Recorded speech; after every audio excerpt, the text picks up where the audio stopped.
What's up, everybody? Let's tune in right now. I'm waiting for everybody to hop in. Let's have some fun. Let's talk about football. Let's see. Let's go here. Nope. What's up, everybody? Hope everyone's having a great Wednesday. Today is Wednesday. You guys already know the title. You guys know exactly what we are going to be talking about today. And then after that, we'll get into some Q&A. What's up, Evans? What's up, Javier? Am I the only guy hopping in? No, there's other people coming in. Star Football, what's up? Wait, what's with Jutgla? Yeah, I know. Jutgla has basically just confirmed that he is going to be leaving the club. So right here, Ericsson Adne. I don't know if I'm saying that right. Hey, bro, tuning in from Norway. Welcome to the channel, my friend. Thank you for tuning in. Where's Jutgla going? We do not know yet where Jutgla is going. Many people are saying that Jutgla shouldn't go. Yeah, no, it's a sad thing, right? Because I thought that Jutgla was going to be someone that was going to be in the next season with Xavi, and that he was going to be one of the strikers that was slowly supposed to be molding into the starting 11, maybe in about 2 or 3 years. But now seeing that Barcelona have made the decision to say, we don't need Jutgla, we're going to be looking at other prospects. It's sad to see, because he has been doing very well, and that is going to be something that I am going to get myself into, because Jutgla with Barcelona B has been phenomenal. He has been doing so well. And again, we're going to be going into greater detail on what he has been doing with Barcelona B, and just continue to question, right? Like, why would Xavi Hernandez and Mateo Alemán and Jordi Cruyff say, we don't need this player? So again, I'm waiting for everybody to tune in. So someone said, I don't think Jutgla would get much of a chance at Barcelona. I mean, yeah, like in the short term, I don't think so, right? Because we are planning on getting Lewandowski. We have Aubameyang, and so of course Jutgla was always going to be that third choice in a few months. But you know, it's all about like molding in these players slowly and gracefully, right? Doing it the right way. I felt like Jutgla, if he were to get like about 20 minutes in every other game, and he continues to train with the other first team players in the first team, he probably would have had a chance. He probably would have become a starter in about 2 or 3 years. But it's just, you know, they never gave him any chances. So that is what we are going to be looking at today, right? So let me see if I can share my screen.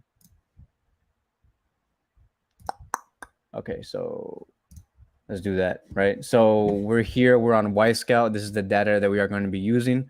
So if we look at Jutgla, right? Because again, I don't know why would Barcelona come up with this type of decision. At least keep him for another season. Maybe he might come out with a lot of results, but they didn't even give him the chance. And he was even scoring and doing okay when Xavi really needed him a few months ago. So let's go here. This is Ferran Jutglà. Let's go to the stats. And then we're going to be looking at, let me see. Yeah. Okay. So look, right. This is exactly what I'm talking about. And the fact that they said that, oh, we don't need this player. Let's go into this season. Let's go into just the Premier Division Super Cup. Okay, whatever. So you see how like he right here says Barcelona B, Barcelona B. These are the Barcelona B matches. Look at how many goals he has scored ever since he got dropped back into Barcelona B, right? So let's go all the way to after he got dropped out. So let's go here, right? He played. He was in the squad against Bilbao, where they have lost 3-2 back on January 20th. 3 days later, we played against Alaves. We won 1-0. He was also in the squad, and then from there, he went back to Barcelona B. And ever since he went back to Barcelona B, right here, starting here, you guys see the thing. Costa Brava 2-2 against Barcelona B. He scored 2 goals in one game. The next, and then moving on towards the next other game, 1 goal, 1 goal, 1 goal. 1 goal, 1 goal here, 1 goal there, 1 goal. He was scoring in every game, and then he went on a 2-goal streak run. 2 goals here, 2 goals here, 1 goal here, and then 1 goal here. So it clearly looked like Jutgla was just too good for that type of division. Like, why wouldn't they think, okay, let's bring him into the first division and let's see how we can upgrade his his level? Because you better bet that he probably would have brought in all of those goals into La Liga. And even as a third choice, it probably would have been great to have him as a third choice. And so I don't get why they came up with this whole idea of like, yeah, let's take him out. We don't need him, because Jutgla himself said, Barcelona don't need me, right? The fact that Jutgla had to say that, you know, it's real. Jutgla literally said, Barcelona don't want me, and I'm most likely going to be sold. I hope that maybe in about a couple of days, in a couple of hours, they say, no, actually, screw that idea. What Jutgla said, yeah, that was the idea in the first place. We actually want to keep him. I hope that we end up going in that way, because it just doesn't seem right to me, right? So let's see how many goals he scored ever since he was dropped back into Barcelona B, right? So let me see if I could go here. Okay, cool. So you guys are looking at the screen. Okay, I just want to make sure. All right, cool. So now we go here. Wait. And then we go here. Right? So, okay, so going back here. So ever since he was dropped back, right, to Barcelona B, he scored a total of okay, so we're here. Okay, here. 2 goals. 2, 3, 4, 5, 6, 7, 8, 9, 10, 11, 12, 13, 14, 15 goals. 15 goals. That's not bad for a striker, right? And he scored 15 goals. 1, 2, 3, 4, 5, 6, 7, 8, 9, 10, 11, 12, 13, 14, 15, 16. 16 games with Barcelona B, and he scored 15 goals. That's like a 0.9 goals per 90. That's really good. I don't get why they would drop him, right? And so, of course, right, he scored goals with Barcelona, the first team, against Linares. They have won in that game. He scored from this position here. Yeah, right there. I wish I could. I want to click on the video, but I don't want to get like flagged. They're gonna take down my video if I play this video. Screw it. So I want to see what. Let me see if I can change it. So we can see here Alves. There we go. Who is that? Wait, who is that? Was that Jutgla? Yeah. So yeah, Jutgla scored from the left wing, which is crazy, right? So not only is he a great number 9, but he's a great left wing. Look at that. Look at that run. He goes down the left flank, almost like Neymar. Boom, golazo. Right? That's quality there. That's quality. He took it by himself. You don't see that from a lot of strikers. So he scored a goal against Linares. Where was that goal? He scored, which is crazy, right? Let me go back to that goal. Hurry up. Can you like hurry up? Okay, whatever. It's too slow. Oh wait. He scored while Barcelona were tied 1-1 on the 68th minute. So he gave Barcelona 3 points. Oh wait, was this Copa del Rey? Yeah, we basically went on to the next round because of him, right? So he scored in a very decisive moment. No reason for Xavi to say we don't need this player. So now we do have here. Okay, so this is very interesting, right? Because everything is very live right now. Let me see. You know what?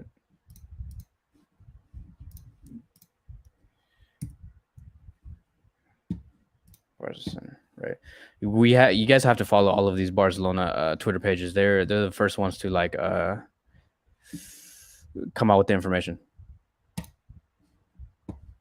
So look, Barcelona are on the verge of selling Jutgla to club Brugge. I don't know how to pronounce that. The club will make between 5 and 7 million euros on the forward, according to Relevo, right? So, and then we have people here saying he's better than Torres, but Torres fanboys will be salty just because he scored goals against third division teams, I guess, whatever. Laporte and Xavi don't have sense. So you see, like, a lot of people here are like very, you know, I don't know how to describe it. Like in in a very salty mood because even I am in a, like this leaves a very sour taste in my mouth because this is a brand new club. We have Jordi Cruyff, we have Mateo Alemán. Like these people should know exactly where the talent is. Jutgla is talent, right? And I get it, right? Like I know that you guys are gonna be saying, Kevin, you make no sense. Like we're gonna be having Lewandowski for 2 or 3 years and Aubameyang for like another year. We don't need him. We need to plan for the now and for the future. Jutgla could potentially be for the now if they were to actually keep him, and he is for sure going to be the future, right? To the future number 9 for this Barcelona team, right? Someone said rotten management, rotten coach, and said that Xavi can't protect La Masia, his former school. Jutgla isn't even a La Masia product. Yeah, which is true, right? And that's just kind of like that kind of like strengthens the debate, right? The fact that Jutgla wasn't even a Barcelona academy player, and the fact that he performed this well in his first like season, the fact that he performed this well without even having needing time to gel with his Barcelona system, it should show you that this player here was committed. So it's very confusing, very very confusing, and okay, like Lewandowski, Aubameyang, but who else? Right? I don't know who else is going to play in that striker position. Could this potentially mean that Xavi is saying, I don't need Jutgla because our third option, if Lewandowski is injured, if Aubameyang is injured, why not put Ansu Fati as a number 9? Why not? That could be the third option. Like, yes, he might say, okay, I'm gonna put Ansu Fati on the left wing, but our third option could be Ansu Fati as a striker, right? So that maybe Xavi is looking at this in this way. So, it's just see, so like every like Barcelona page. Barcelona are close to closing a deal with Club Brugge for Ferran Jutglà. The club is expected to get 5 to 7 million euros, and even with him scoring so many goals, literally 15 goals in 16 games, right? 15 goals in 16 games. You want to sell him for 5 to 7 million euros? Why not 12? Why not 15 million euros? This guy here has a point, right? And 50% of the next transfer fee, right? Because which is smart. I hope Alemán is thinking about that, right? If you're gonna send Jutgla to a team like this, we know that Jutgla, right? And this is the Portuguese league, right? Club Brugge, yes, Portuguese league. I do expect Jutgla to score about 15, 16, 18, 20 goals in that league. I hope that Barcelona put a 50% transfer fee on it, like whatever that next fee is going to be. If Jutgla gets sold for around 25 30 million euros to, let's say, Chelsea, or let's say Man City, or let's say Inter Milan, AC Milan, wherever it may be, we better get 50% of that sell, right? Barcelona better do that. I don't need anything about like, just a full sell, like just let him go and whatever. This is going to be like another like Cucurella moment. Remember Cucurella? Remember how that left back was not seen as like a good left back according to this Barcelona club? And they said, let's just sell him to Getafe, and then Getafe sold him to where he go? Some club in the Premier League, but I forgot what club he played for. But he's doing really good. And I already said that Barcelona needs to bring him back because he's a very intense left back and a very intense left wing back, right? We go here, right? I'm going to show you guys just how well this guy has been playing. I spoke Cucurella. Okay, right here. See, right? We're going to go here. We're going to go down. And we're going to go to his honorable mentions. Literally, Cucurella was considered to be in 7th place in terms of percentage of dribbles tackled, right? 7th place in the Premier League in this season. 5th place in successful pressure percentages. 5th place out of the whole Premier League. You and me know how intense the Premier League is. 9th place in progressive passes. This does not tell you that this is a perfect Barcelona left back because of the way that he pressures, because of how many progressive passes he does make. Look at how many touches he has contributed in. 9th place. 2nd place in okay, that doesn't even matter. Throw-ins taken. That doesn't matter. But yeah, this guy is a great left back, and Barcelona let him go. So like, I don't know what's going on here. Like, does this club need a better scouting department or what? Right. So let me go back to my full face. Brighton, right? Yeah, someone said Brighton Cucurella. Yeah, that's where he plays at right now, and he's been doing phenomenal. He was considered as Brighton's best player of the season or like best player of the month. That's great. That's awesome, right? It's not the best club in the world or in the Premier League, but that's great, right? Why not bring him back? And the same thing is going to happen with Jutgla. The same thing. The same thing is going to happen with Jutgla based off what I've been seeing here. Yeah, so Ferran Jutglà literally said, Barcelona don't want me anymore. I don't know, man. Like, it's crazy. Um, So let me see what you guys. I'm gonna look at your guys' comments. So I'm gonna be like silent for a little bit, but just give me a second. Jutgla is better than Ferran. Jutgla is not better than than Ferran Torres. They're, if anything, they're in different positions. He's leaving. Okay, yeah, we answered that question. Yes, everyone's just like freaking out. He's 20. He's 23. He does need to grow. Yeah, I know, and he's 23. Like I get that people are going to be saying like, oh, he's 23 and he's playing at Barcelona B. Of course, they're going to let him go. That doesn't matter.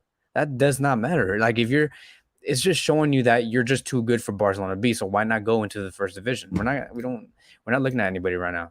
Like in terms of like strikers, like nobody. Like we look at our team right now. We go to our team. We go to La Liga. We go to Barcelona. Right. Well, like who do we have? Like what is this? So like Luke is not going to be here. Barcelona said no to him. Aubameyang's going to be there. These two are going to be here. Abde is for sure going to be there. Martin Braithwaite's out. Martin Braithwaite just said, I'm not leaving. You never know.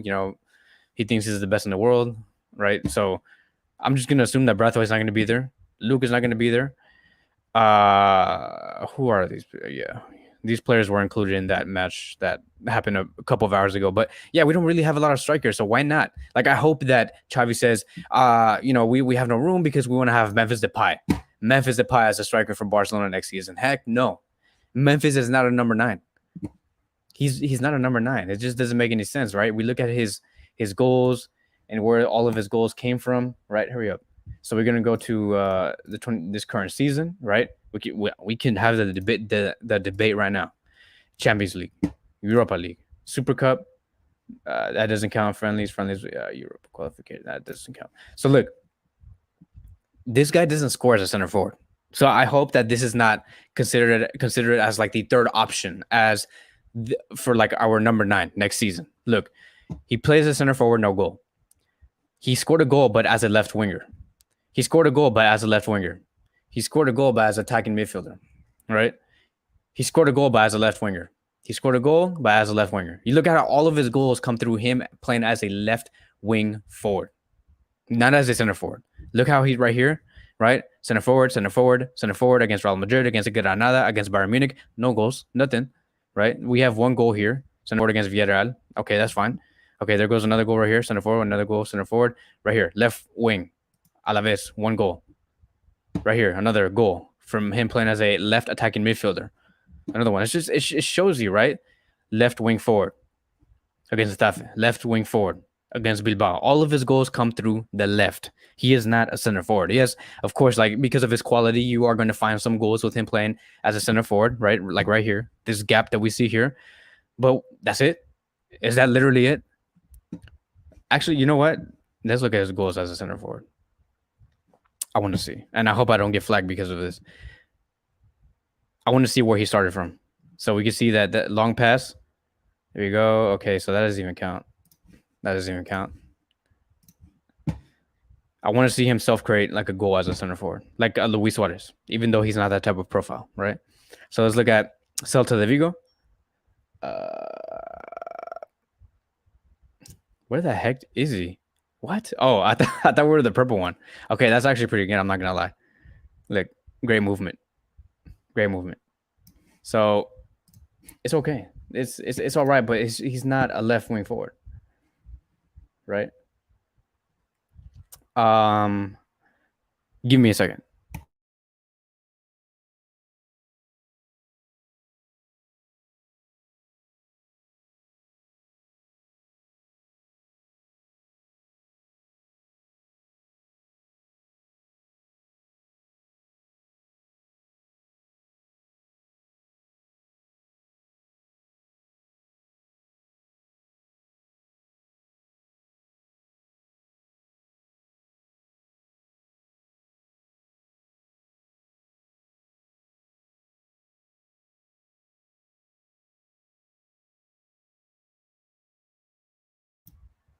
Okay, I'm back. This is where are we? Let's see. Okay, so let me see if I could answer your guys' questions now. Okay, so let's see here. News on Wage. Right now, there's really nothing. Like, yeah, he came back from that long-term injury, but right now there's nothing going on with that player. Grimaldo, Cucurella are good. Replacements for Alba, just Barcelona are in love with Deadwood. Yeah, I know, like they're looking at Alonso. Actually, you know what? You know what we're gonna do now? Let's switch the topic up because I know that many of you guys have been wondering like who's gonna be our next left back and why are Barcelona looking at someone like Alonso from Chelsea over someone like Grimaldo and Cucurella. Let's do that, right? I want to talk about that real quick. I think that this is very, very important. All right, so let's do this. Let's do this. Let's go here.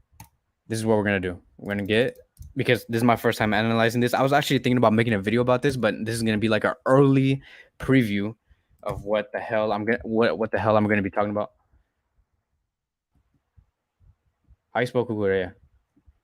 Okay, so we're gonna put this player here, right? We're gonna add him to the list. We're gonna put him here. We're gonna create a new one. Left backs to replace La Rata. All right, so we're gonna put Cucurella there. We're gonna place Grimaldo. I spell that so wrong. Why do I spell things so wrong? Right? What is wrong with me? Grimaldo. We're gonna put this guy back to that list right here. We're gonna compare all of these left backs, these prospects, Grimaldo, and then we're also gonna put who? What'd you guys say? Grimaldo, Alonso. Right. So we're gonna get Alonso from Chelsea, and we're gonna get this guy, and we're gonna add him to the list. We're gonna put him right here. All right. And we're going to confirm. Right. So now we're going to go to that list and we're going to compare.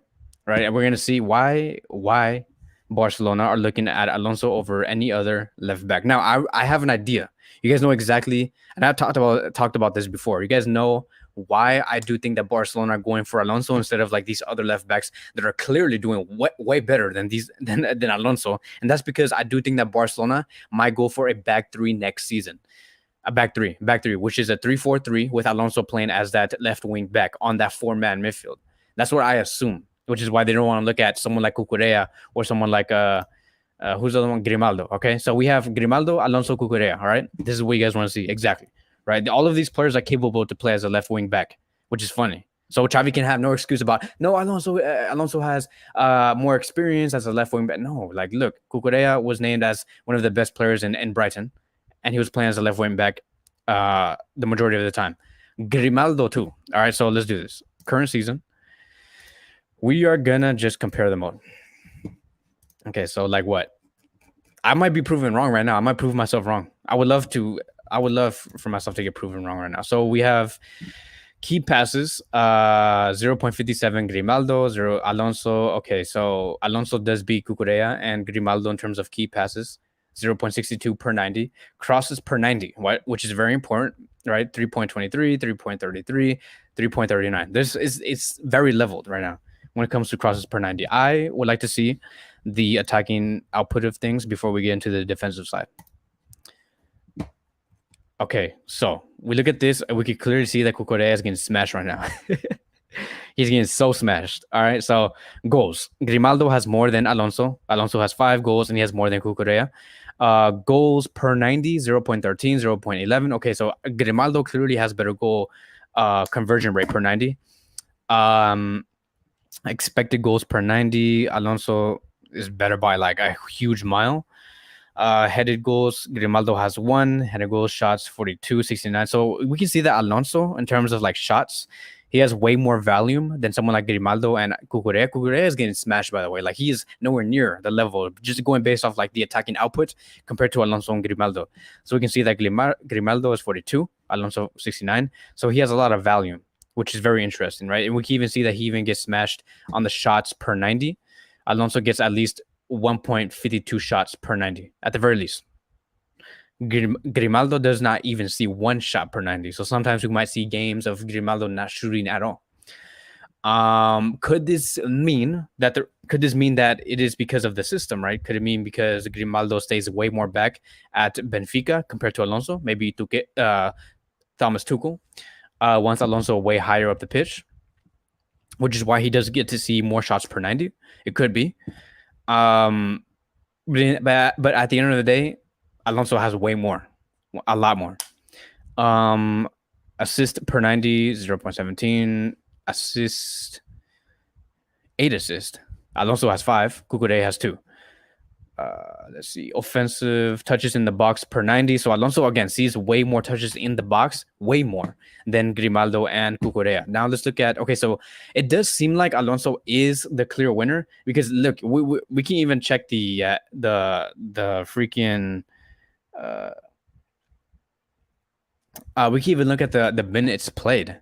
They're almost the exact same thing. Cucurella has 500 minutes less, but whatever, right? But Alonso has less than Grimaldo, and he has still taken more shots than Grimaldo, which is crazy.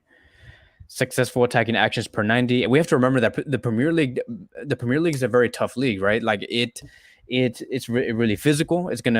They defend you very well, and so the fact that Alonso can do this at the Premier League is really good. So it's just the biggest problem that people are seeing right now is that Alonso is 31 years old, Grimaldo is 26, Cucurella is 23, and so he is 31 years old. Like, of course, he's going to be doing well. He's at his peak years. Let's see, minutes played, matches played 48, 47, 39. So it's not a huge difference. I mean, like, yeah, 10 games, whatever. Defensive, let's look at the defensive side of things, right? So there's not really a lot, which is crazy. If you see a lot of gray area, like you don't see a lot of green or a lot of yellows because they're very leveled. It's trying to tell you that it's very, very leveled. So defensive duels per 90, Grimaldo gives more, 7.24. Alonso, 5.43. Cucurella, 7.72. That's a lot. That's actually Cucurella has more than Grimaldo, which is crazy. Slide tackles per 90, 0.38, 0. Okay, that's not bad. Yellow cards, Alonso. Okay, so Alonso does look like the clear winner when it comes to like the whole thing. Like even if we look at the passing, let's look at the key passing, which is also very important in Xavi's Barcelona, right? Expected assist. Grimaldo has a lot. Cucurella barely has any. Okay, so I'm starting to see that Cucurella does not seem like the most ideal. I think that he's great defensively. He's great in terms of like pressures, but when it comes to like the technical aspect of this sport, it does seem like Grimaldo and Alonso are really going at it right now. Third assist per 90, smart passes per 90, Grimaldo wins. Accurate passes to the final third, Grimaldo wins. Through passes per 90, Grimaldo wins. Deep completions per 90, they're leveled. So, yeah, they're very leveled. I think that Alonso and Grimaldo are very leveled. Grimaldo has played at Barcelona before. He has more experience. I think that he has more capacity to grow. Also because he's 26 years old. Alonso's 31 years old. So it's very interesting, right? You know what I'm gonna do now? I'm gonna remove. I think, how do we do this? Compare mode. So we're gonna take Cucurella out, remove selected, right? I want to see how these two players do compare with Jordi Alba.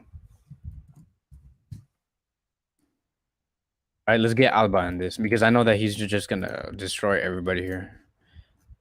La Rata. We're gonna go here and we're gonna go to player list, and then so let's compare these, right? So this is gonna be like how like in the last live session how we compare Lewandowski to the other strikers. Lewandowski just demolishes the other strikers. So I think that I do expect Alba to also demolish Grimaldo and Alonso. Let's see. Okay, so key passes per 90 already. You can see one huge green one. 0.94. That's a monster right there. 0.94 as a left back. Beats Grimaldo and Alonso. And keep in mind, Jordi Alba is a left back.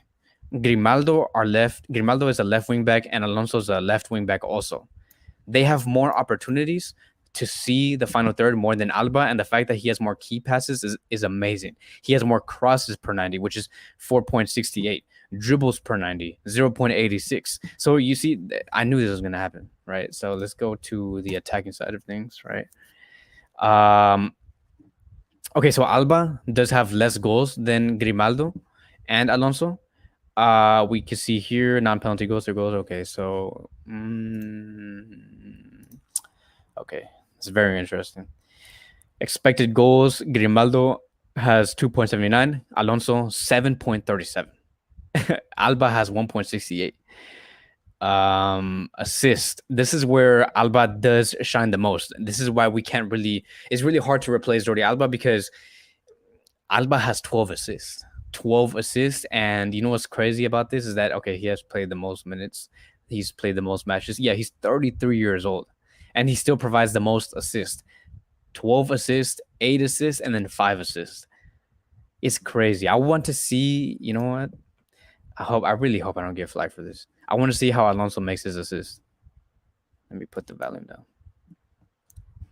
Oh my God. Let me stop this. Fast forward.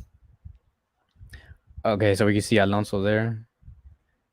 So he look so far he's in a very similar position like Jordi Alba. Like we see Alba a lot. I mean, we used to see Alba a lot in this position. We don't see Alba a lot in this position anymore. We see Alba here. Alba is here. Xavi wants Alba here. We used to see him here. But this is probably one of the reasons why Xavi wants Alonso, because he can get himself in positions like this, which is going to help us. Imagine that, right? So you can imagine Alonso being there at Barcelona, right? And then having Gavi in this position, combining with Alonso. And then when we have that, we have like another plan B, right? It's another plan B. If we don't use Alba, we can use Alonso, and we can have crosses coming from this area, which is a lot harder for oppositions to reach at, right? You're not going to have like a defensive line going all the way down to the corner because they have a lot of things to worry about here in this. Oh my God, why did I press play? They have a lot of things to worry about here in the center of the box, right? This is like the majority of the players from the opposition who Barcelona faces, they're more worried about what happens here than what happens here. So this is one of the reasons why Xavi wants Alonso, is because he can get himself in positions like this.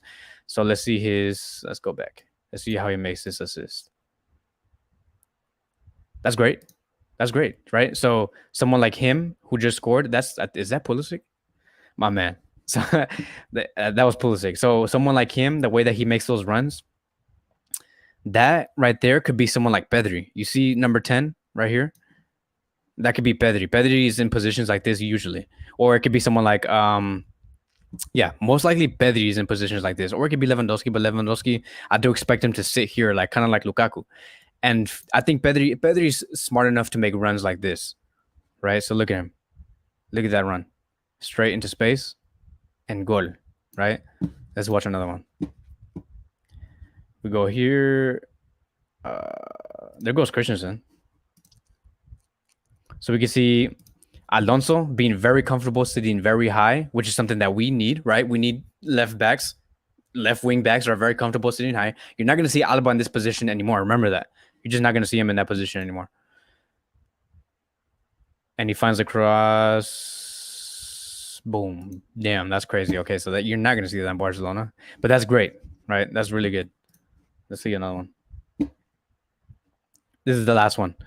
We can see Chelsea pressuring, Lukaku's pressuring. We can see Havertz pressuring. There you go. This is another thing that I also like to point out, right? And I hope that Alonso does grow in Barcelona doing this. Look at how fast he pressures the right back. Look at that. And he gets the ball easily. If Xavi orders Alonso to do that, he will do that. He knows exactly how to do that, right? Look at that. That's exactly what we need. When we see Alonso do this at Barcelona, that's when we can have Ansu Fati here, Gavi here. It will have Lewandowski waiting for that ball there. It's perfect, right? So if most likely Xavi's most likely going to ask Alonso, hey, I need you to constantly do this because we need opportunities. We need opportunities to score, right? And I think that we can convert because we're going to be having Lewandowski, which is why Xavi does want him. And then goal, right? That's great. So that was a great way to intercept the ball. Where's his interceptions at? I want to see what he looks like. let's look at the defensive things. So like we can expect, right? See how Alonso interceptions, what we just saw in that play, interceptions per 90, 4.92. Grimaldo has 4.35. Alba has 4.32. Alonso is a clear winner. He can maximize this at Barcelona, maybe go 5 interceptions per 90. So it's great, right? This is really a really good read right now. All of this is going to be explained in a later video. Once we do lock down the deal of Alonso, I'm going to be making a video on how Alonso can benefit Barcelona. That's basically going to be the title, and we're going to be talking about this, right? So Alonso will be a great audition. Clearly, I don't know how it is when it comes to 1v1s. I wish I could check those out, but I don't know if they have data like this when it comes to like defending like 1v1s. They don't have 1v1s here. Aerial duels, defensive duels. Okay, let's look at this. No, wait, they don't have defensive duels per 90.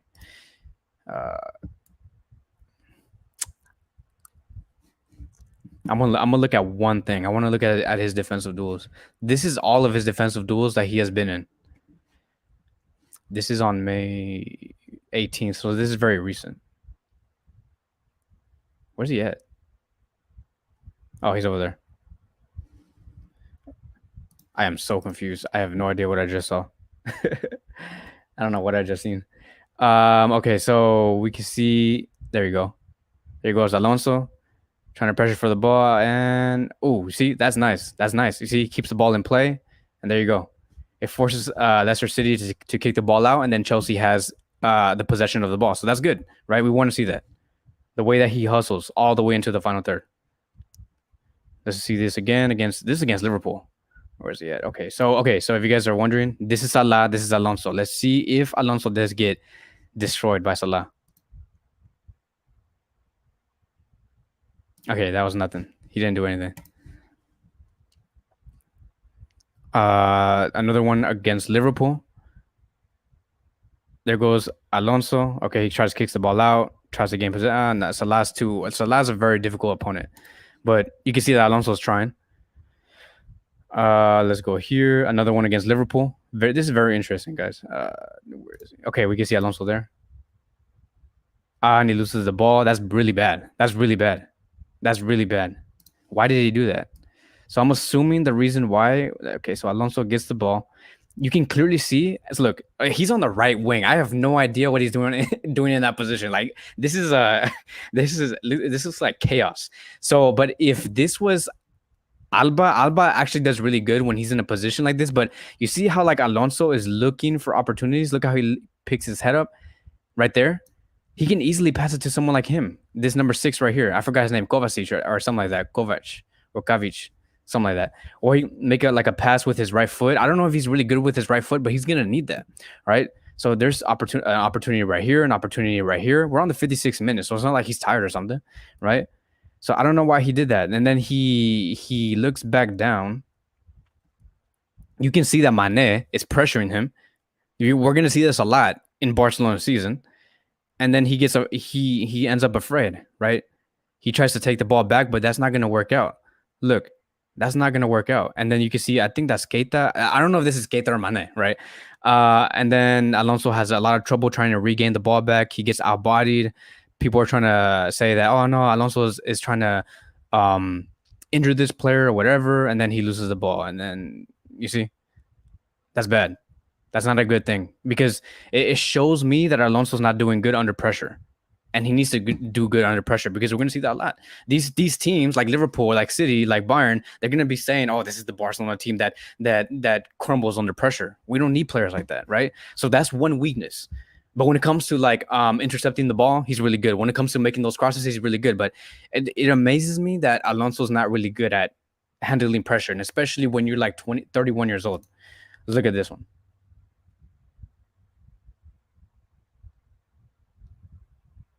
Okay, so that's another thing. Another thing. Look, you see this? He has look where. Okay, so look, I'm gonna try and make this slow. He has the ball. I get that he has a lot of trouble controlling the ball, but that still doesn't matter. You never in your life, if I was a coach, you never in your life would want to pass the ball back, and especially against Liverpool. You can see that right winger, whoever that is, I don't know if that's Luis Diaz pressuring Alonso. He's on his right side, so why pass on the right side with your right foot? You're gonna get the ball taken away. Look, there goes his foot. All right, you need to make sure that your surroundings are safe.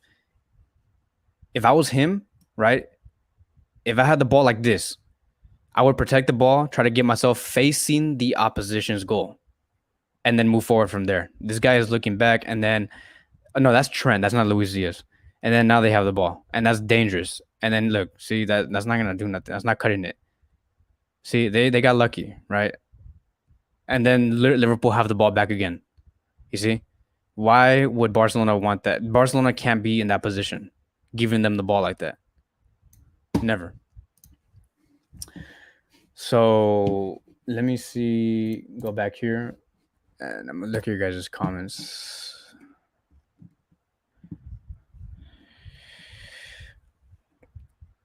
Koundé isn't an option, to be honest. He'll probably be in Chelsea. Yeah, Koundé is not going to be coming to Barcelona. Everything does seem very locked in when it comes to Koundé going to Chelsea.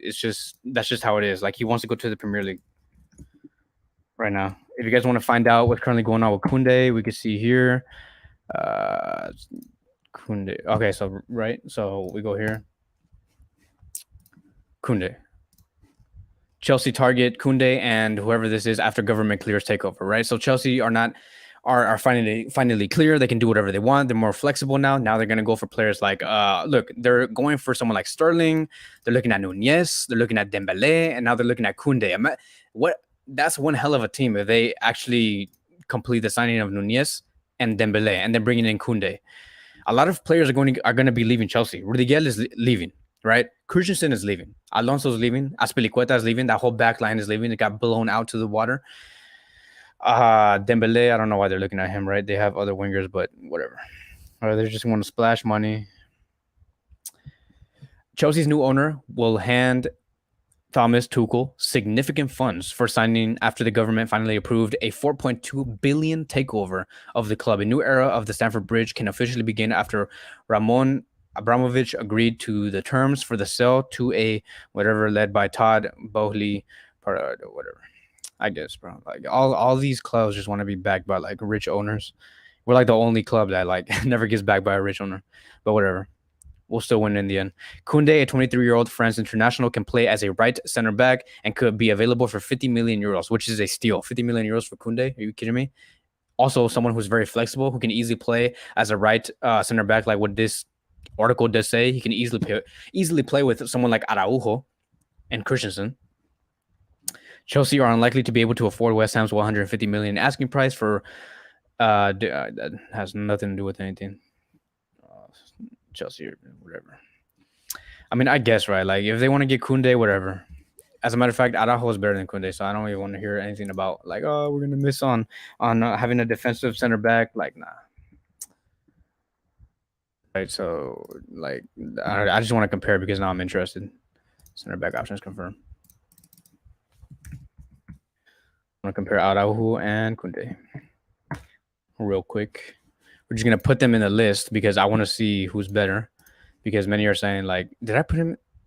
Yeah. So like we go here, we go out, and then we go to the center back options, and then we're gonna take out Koundé, Araujo, Alessandro Martinez. I want to take Pau Torres out. What the hell is he doing here? Pau Torres, get out of here.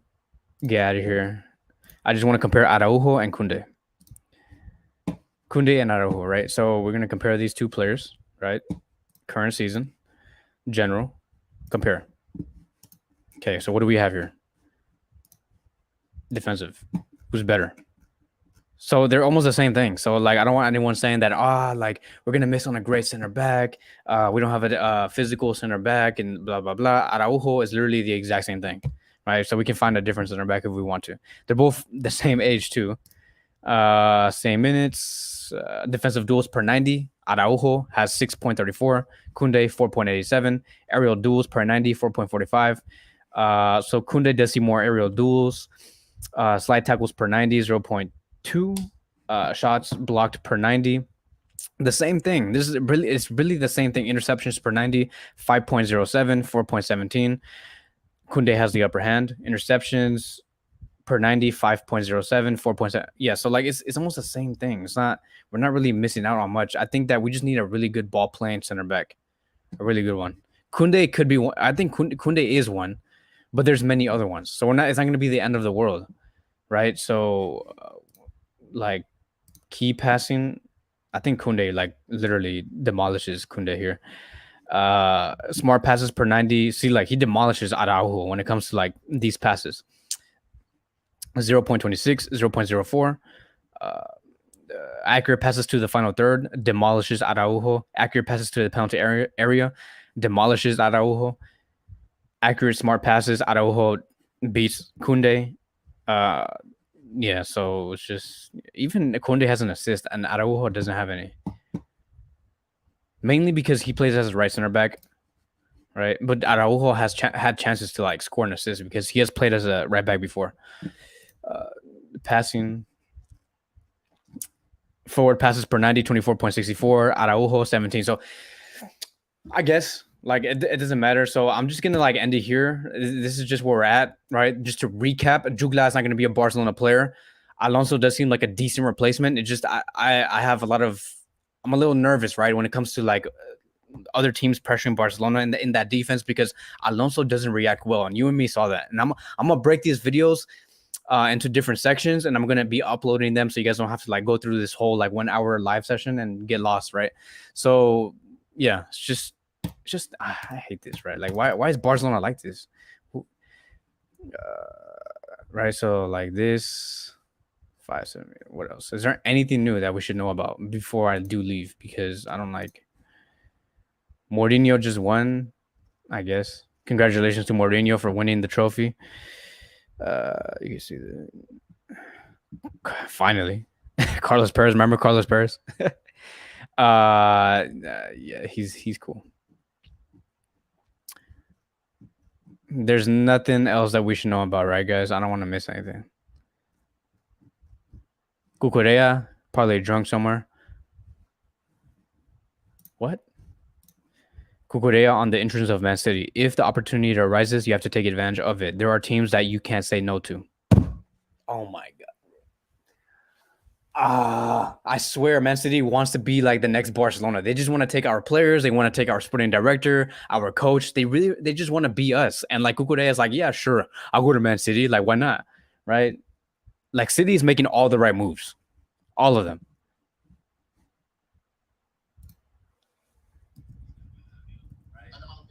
Like City's making all the right moves, all of them. Okay, I don't know what happened there. Anyways, okay, I'm gonna shut it down here. Thank you guys so much for joining in. Let me actually look at the. Let me look at the comments. Okay, so. Okay, yeah. All right, I see everybody's comments. All right, cool. Thank you guys so much for joining in. It was a lot of fun, guys. I'm gonna do this again probably tomorrow. So I'll see you guys next time. Peace out.